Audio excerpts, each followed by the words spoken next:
Hi friends, இன்றைய சூழ்நிலையில் சிலரது வாழ்க்கையில் பார்த்திங்கன்னா மனசை காயப்படுத்துவாங்க. அப்படி மனசை காயப்படுத்துறது அவங்களுக்கு தெரியும். ஆனாலும் அவங்க ஏதாவது ஒரு காரணத்தை காணிப்பாங்க. இப்படி உங்கள் மனசை காயப்படுத்திட்டு காரணத்தை கூறக்கூடிய உறவுகள்கிட்ட இப்படி நடங்க. இப்படி நடந்தால் அவங்க கண் கலங்கி போவாங்க. இது உங்கள் வாழ்க்கைக்கு பயனுள்ளதாக இருக்கும் அப்படின்னு சொல்லி நினைக்கிறேன். லாஸ்ட் வரை ஸ்கிப் பண்ணாமல் பாருங்கள்.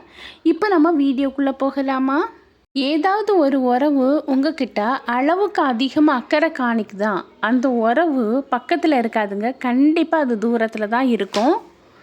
வாழ்க்கையில் யாரையுமே வெறுக்கணும் அப்படிங்கிற ஒரு அவசியமே இல்லைங்க. அப்படி உங்களை யாருக்காவது பிடிக்கலைன்னா நீங்கள் மௌனமாக வெளியே வர்றது ரொம்பவே நல்லது. அடுத்தவங்க வலியை உணர்ந்தவன் மனிதன். அடுத்தவங்க வலியை புரிஞ்சுக்கிட்டவங்க மனிதன். அதே போல் அடுத்தவங்க வலியை உணர்ந்து புரிஞ்சு அதுக்கேற்றவாறு உதவி செய்கிறவங்க கடவுளுக்கு சமம் அப்படின்னே சொல்லலாம். உங்கள் வாழ்க்கையில் ஒரே ஒருத்தங்களை என்றைக்குமே மறக்காதுங்க.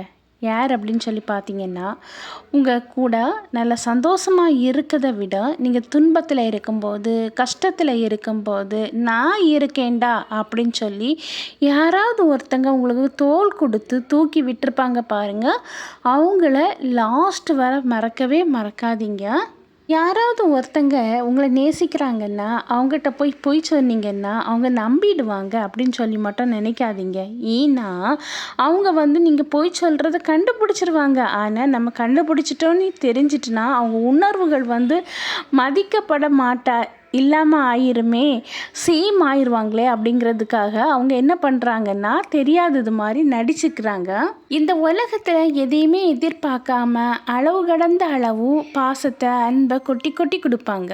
இப்படிப்பட்டவங்கள இந்த உலகம் நல்ல அன்பானவங்க நல்லவங்க அப்படின்னு சொல்லி பார்க்காதுங்க. பைத்தியக்காரன் அப்படின்னு சொல்லி தான் நினச்சி பார்க்குது.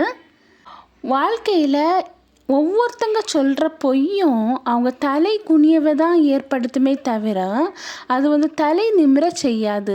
அப்போ நீங்கள் பொய் சொல்லி ஒருத்தங்களை ஏமாற்றிட்டோம் அப்படின்னு நினைக்கலாம். அது உங்களுக்கு நீங்கள் வைக்கக்கூடிய சூனியம் அப்படின்னே சொல்லுவேன். ஏன்னா ஒரு பொய்யை சொல்லிட்டோம், தெரியாமல் ஒரு பொய்யை சொல்லிட்டோம்னு வைங்களேன், அந்த பொய்யை மறைக்கிறதுக்கு இன்னொரு பொய் அப்படின்னு சொல்லி அந்த பொய்யோட வேல்யூ, அதாவது எண்ணிக்கை அதிகரிச்சுட்டு தான் போகுமே தவிர அந்த உண்மை என்னைக்காவது ஒரு நாள் நீங்கள் சொன்னது பொய் அப்படின்னு சொல்லி தெரிய வரும்போது நீங்கள் அந்த இடத்துல கண்டிப்பாக தலை குனிஞ்சு தான் ஆகணும். அவமானத்தை தான் அது ஏற்படுத்தி தரும். வாழ்க்கையில் கோபம் யாருக்கு வேணாலும் வரும். ஆனால் பொறுமை எல்லாத்துக்கும் வந்துடாதுங்க.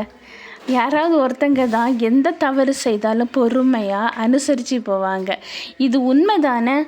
யாராவது ஒருத்தங்க வாழ்க்கையில் தாய் இல்லாமல் இருந்தாங்கன்னா அவங்க வாழ்க்கை எப்படிப்பட்டதுன்னா, தண்ணீர் இருக்கும் ஆனால் தாகம் தீராதுங்க.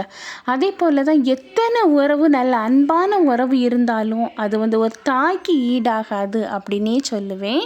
சிலவங்களை பார்த்திங்கன்னா மனசை காயப்படுத்துவாங்க, ரணமாக்குவாங்க. என்ன பேசுனா அவங்க மனம் காயப்படும் அப்படின்னு அவங்களுக்கு தெரியும். ஆனாலும் அவங்க அந்த மனசை காயப்படுத்தி கலங்க வச்சு அதில் சுகம் காணுவாங்க. அதுக்கு பதிலாக ஐயோ என் மனசு காயம் அடைஞ்சிட்டுன்னு சொல்லி கலங்கி போய் உட்கார்ந்துருந்தோன்னு வைங்களா, அதுக்கு ஏதாவது ஒரு காரணத்தை கொண்டு திணிப்பாங்க. இது உங்களுக்கும் தெரியும் அவங்களுக்கும் தெரியும். ஆனால் அவங்க பண்ணினது தப்புன்னு மட்டும் ஒரு நாளுமே அவங்க ஏற்றுக்கவே மாட்டாங்க. எல்லாம் நான் செய்தது கரெக்டு தான், நான் எந்த ஒரு விதத்திலும் நான் தவறு செய்யலை, உன்னை காயப்படுத்தலை அப்படின்னு சொல்லி வாதாடுவாங்க. இவங்ககிட்டலாம் போய் புரிய வைக்கணும் அப்படின்னு சொல்லி நம்ம எவ்வளோ தான் ட்ரை பண்ணாலும் அவங்க புரிஞ்சுக்குவாங்களா அப்படின்னு நினச்சிங்கன்னா கண்டிப்பாக அவங்க புரிஞ்சிக்கவே மாட்டாங்க. புரிய வைக்கணும்னு சொல்லி நம்ம சொல்லி லாஸ்ட்டில் நம்ம தான் சோர்ந்து போயிருப்போம். இப்படி உங்கள் மனசை காயப்படுத்தி உங்கள் மனசை ரணமாக்கி காரணம் ஏதாவது ஒன்று சொல்லக்கூடிய உறவுகள் இருந்தாங்கன்னா அவங்ககிட்ட போய் என் மனசை வலிக்கிறது மாதிரி நீங்கள் பேசுகிறீங்க அப்படின்னு சொல்லி நம்ம சொன்னாலும் அவங்க புரிஞ்சுக்குவாங்க. நீங்கள் தயவு செய்து யோசிக்கவே யோசிக்காதீங்க. உங்களுக்கு ஒருத்தங்க காயத்தை ஏற்படுத்துகிறாங்கன்னா அதுக்கு காரணம் நீங்கள் தான். ஏன்னா அவங்க நீங்கள் ரொம்ப அன்பாக இருக்கிறதுனால, ரொம்ப அமைதியாக இருக்கிறதுனால என்ன பண்ணுறாங்கன்னா, இவங்கக்கிட்ட என்னதுனாலும் சொன்னால் இவங்க கேட்டுட்ருப்பாங்க அப்படின்னு சொல்லி ஏதாவது ஒன்று பேச வச்சு கலங்க வச்சு அதில் அவங்க சுகம் காணுவாங்க. அப்போது ஒருத்தங்க நம்மக்கிட்ட பேச வாராங்க, நம்மளை காயப்படுத்த வாராங்கன்னா, இவங்ககிட்ட போய் இதை பேசினா கண்டிப்பாக அவங்க ஏதாவது ஒன்று பண்ணுவாங்கங்கிற ஒரு பய உணர்வு அவங்களுக்குள்ள இருக்கணும்.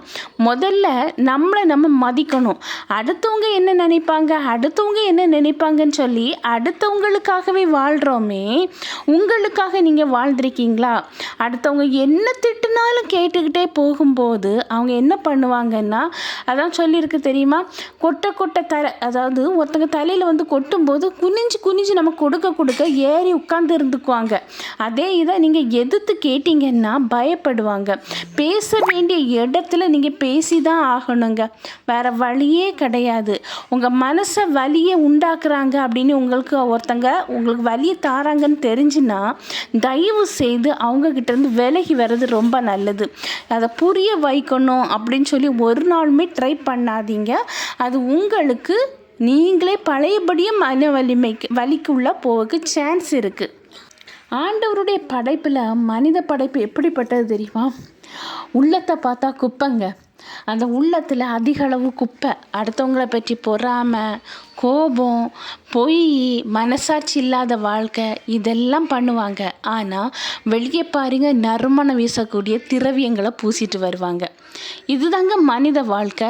ஒவ்வொருவருடைய இருதயத்தில் என்ன இருக்குன்னு சொல்லி வெளியிருந்து பார்க்கும்போது தெரியவே தெரியாது. அந்த இருதயம் குப்பையும் அழுக்கும் நிறைஞ்சுதான் இருக்குது. ஒருத்தங்க வாழ்க்கை முன்னேறிட்டுனா இன்னொருத்தங்களுக்கு பார்க்கும்போது பொறாமையாயிருது. இதுதான் வாழ்க்கை. சரி, அவங்க நல்லா இருந்துட்டு போட்டுன்னு யாராவது 1000ல் ஒரு நல்ல உள்ளந்தான் ப்ளஸ் பண்ணுது. மற்றதெல்லாம் என்ன பார்க்குதுன்னா பொறாமையோடு தான் பார்க்குது. இதுதாங்க இன்றைய உலகம். ஆனால் வெளியே பார்க்கும்போது அவங்க எப்படி இருப்பாங்கன்னா சிரிச்சிட்டு இருப்பாங்க.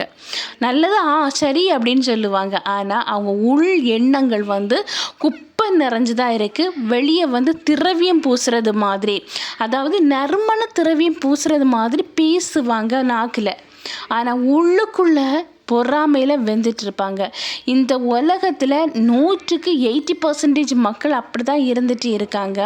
ஒருத்தங்க வெளியே நல்லவங்களா பேசுறதை வச்சுட்டு நீங்கள் ஒரு ஆளை எடை போடாதுங்கன்னு சொல்கிறேன். மன காயத்தை தந்துக்கிட்டு காரணம் சொல்லக்கூடிய உறவுகள் கண் கலங்கி போகணும்னா முதல்ல உங்ககிட்ட பேசுகிறதுக்கு அவங்க யோசிக்கணும். உங்கள் செல்ஃப் ரெஸ்பெக்ட் முதல்ல நீங்கள் உங்களுக்கு கொடுங்கன்னு சொல்கிறேன். என்னால் முடியாது, என்னால் எதுவுமே பண்ண முடியாது அப்படிங்கிற ஒரு தாழ்வு மனப்பான்மை குப்பையில் தூக்கி போடணும். என்னாலேயும் முடியும், நானும் வாழுவேன், என்னாலேயும் வாழ்ந்து காணிக்க முடியும் அப்படிங்கிற ஒரு பாசிட்டிவான எண்ணத்தை முதல்ல கொண்டு வாங்க.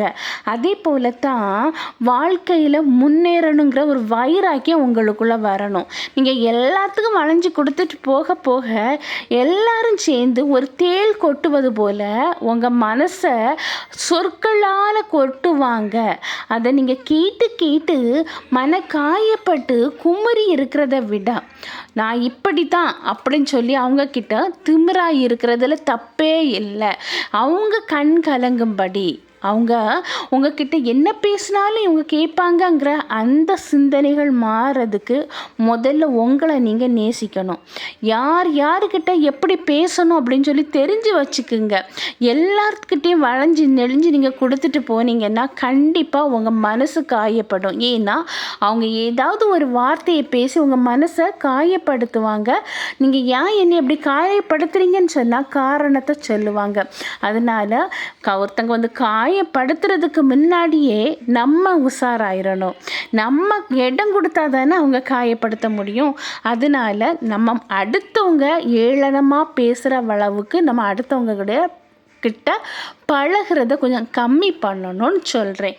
உங்களுக்காக வாழுங்க, பாசிட்டிவாக எல்லாமே யோசிங்க, எல்லாமே கடந்து போகும். எல்லா வீட்லேயும் பாருங்கள், சிலவங்க வேலை இல்லாமல் இருக்கிறவங்கள பார்த்து சும்மா தானே இருக்கா அப்படிங்கிற ஒரு வார்த்தை வரும், சும்மா தானே இருக்கான் அப்படிங்கிற ஒரு வார்த்தை வரும். இப்படி ஒவ்வொருவருடைய மனசில் எவ்வளோ கவலை இருக்குது, வலி இருக்குது அப்படின்னு சொல்லி வெளியிருந்து பார்க்குறவங்களுக்கு தெரியாது. அவங்க வாழ்க்கையில் சும்மா இருக்காங்க அப்படின்னு சொல்லி நினைக்கிறத விட அவங்க மறைமுகமாக எத்தனை தொழிலை செய்துட்ருக்காங்கன்னு யாருக்கும் தெரியாது. குறிப்பாக ஹஸ்பண்ட் ஒய்ஃபை பேசுகிறது என்னென்னா, வேலை பார்க்காம இருக்கிறவங்கள சும்மா தானே இருக்கீங்க அப்படிங்கிறாங்க. இது மனசில் ஒரு வலியை தான் ஏற்படுத்துது. சும்மா இருக்கலைங்க, அவங்க எல்லாமே உங்களுக்கு தேவையானதை செய்துட்டு தான் இருக்காங்க. யாரையுமே எதையுமே தெரியாமல் வாழ்க்கையில் பேசாதீங்க. அடுத்தவங்க மனசை காயப்படுத்தாதீங்க. உங்களுக்காக நீங்கள் வாழுங்க. உங்களுக்கு பிடிச்ச மாதிரி அதுவும் நல்லதை செய்து வாழுங்க. ஓகே ஃப்ரெண்ட்ஸ், இந்த வீடியோ பிடிச்சிருக்கோன்னு நினைக்கிறேன். நான் உங்களை மீட் பண்ணுறேன். அதுவரை பை, see you. இந்த வீடியோ பிடிச்சிருந்துன்னா லைக் பண்ணுங்கள், ஷேர் பண்ணுங்கள், சப்ஸ்கிரைப் பண்ணுங்கள்.